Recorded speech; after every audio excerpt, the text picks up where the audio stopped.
লক্ষ্মীপুরে জমি বিরোধের জের ধরে দুই নারীকে কুপিয়ে জখম, অভিযোগ জামাল উদ্দিন বিপুর বিরুদ্ধে।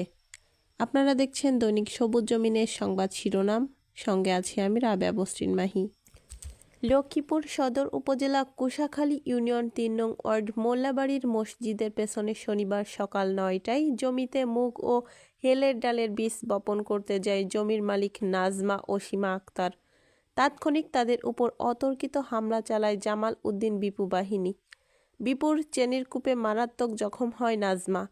হাসপাতালে চিকিৎসা অবস্থায় এইসব কথা বলছেন আহত নাজমা আক্তার।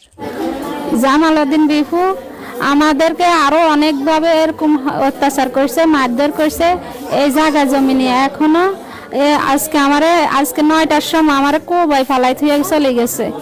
আমি প্রশাসনের কাছে বিচার চাই, শ্রেণী দিয়ে কোবাইছে আমার মাথার মধ্যে।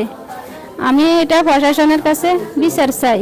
এ সময়ে সীমা আক্তার সাংবাদিকদের বলেন, মুগের ডাল হেলের ডাল বীজ বপন করিতে এমন সময় বিপুর দলবল নিয়ে লোকজন ১০-১২ জন নিয়ে আমাদের উপরে হামলা করে। আমার গায়ে প্রথমে আমার গায়ে মারধর করে, কিল দিয়ে লাথি দিয়ে আমার ফালে দিল। দ্বিতীয়বার সে আমার গায়ের উপর উঠে আমার মোবাইল, গলার চেন, হাতের ব্রেসলেট, ১ ভরি চেন, ১.৫ ভরি নেকলেস আর মোবাইল নিয়ে যায়। তারপর হাতের চেনি দিয়ে আমার গালের উপরে কোপ দেয়। কোপটা প্রশাসনের কাছে এটা সুস্থ বিচার। এরকম আমাদেরকে আমলিকের ক্ষমতার সময় এরকম বহুত আমাদেরকে অত্যাচার অবিচার করছে। এখন প্রশাসনের কাছে সুস্থ বিচার, আপনারা একটু সুস্থ বিচার করবেন। এরকম বিএমপি সব সময় বিএমপির ক্ষমতা দেখায়। যেন আমি এখন বিএমপি, আমরা এখন আমলিকের কালেও জ্বালাইছে, এখন বিএমপি বর্তমানে এভাবে জ্বালাইতেছে।